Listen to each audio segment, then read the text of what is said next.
शिवकुमारला न्यायालयीन कोठडी। धारणी पोलिसांची 7 दिवस पीसीआरची होती मागणी। शिवकुमार तपासामध्ये सहकार्य करत नसल्याची माहिती आली समोर। दीपाली चव्हाण आत्महत्या प्रकरणात पहिले 2 दिवस, त्याच्यानंतर 1 दिवस आणि आज पुन्हा धारणी पोलीसद्वारे शिवकुमारला धारणी न्यायालयामध्ये उपस्थित करण्यात आले होते।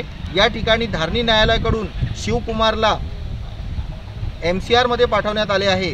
आता धारणी SDPO पूनम पाटील या प्रकरणामध्ये पुढील तपास करत आहे, अशी माहिती त्यांनी दिलेली आहे। चव्हाण आत्महत्या प्रकरणामधील आरोपी विनोद शिवकुमारला याआधी 2 दिवस आणि त्यानंतर 1 दिवस पोलीस कस्टडी देण्यात आली होती।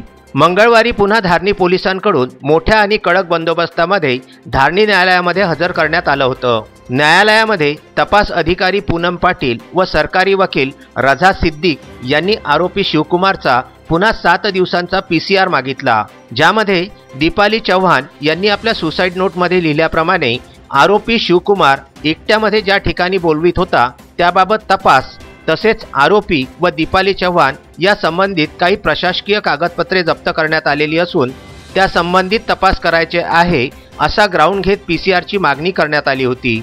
या पीसीआरमध्ये झालेल्या प्रोग्रेस व ठेवलेल्या ग्राउंडला अनुसरून सदर मागणी धारणी न्यायालयाकडून अमान्य करीत आरोपी विनोद शिवकुमारला न्यायालयीन कोठडी सुनावण्यात आली आहे।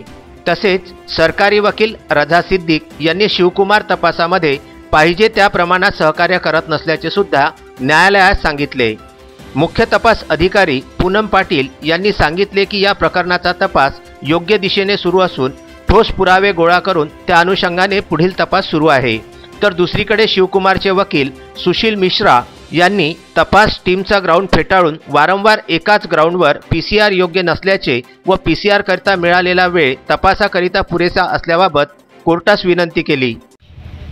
आज पुलिस अधिकारी धारणी की तरफ से शिवकुमार DFO और एक के ऑफिसर को प्रोड्यूस किया गया न्यायालय के सामने, जिसमें आज पुलिस PCR की डिमांड कर रही थी, जिसका मैंने विरोध किया तो पुलिस तो कोर्ट न्यायालय ने धारणी ने MCR ग्रांट कर सेंट्रल जेल अमरावती आरोपी को भेज दिए हैं। हम जल्दी उसकी बेल कराएंगे और बेल होगी। बेल की प्रक्रिया कल से ही जारी हो जाएगी। या सर्व बाबींना अनुसरून धारणी न्यायालयाकडून शिवकुमारला न्यायालयीन कोठडीमध्ये पाठविण्यात आले आहे।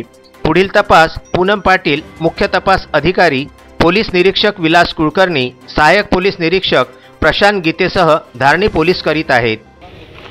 सदर गुन्ह्याचा तपास जो आहे तो योग्य दिशेने चालू आहे आणि त्यामध्ये जे काही कायदेशीर बाबी आहेत त्याच दृष्टिकोनातून तपास पुढे सुरू आहे। विदर्भ न्यूज करिता धारणी येथून तस्मीन शेख, सुलेमान मेमन व जुगल किशोर जयस्वाल यांचा हा वृत्तांत।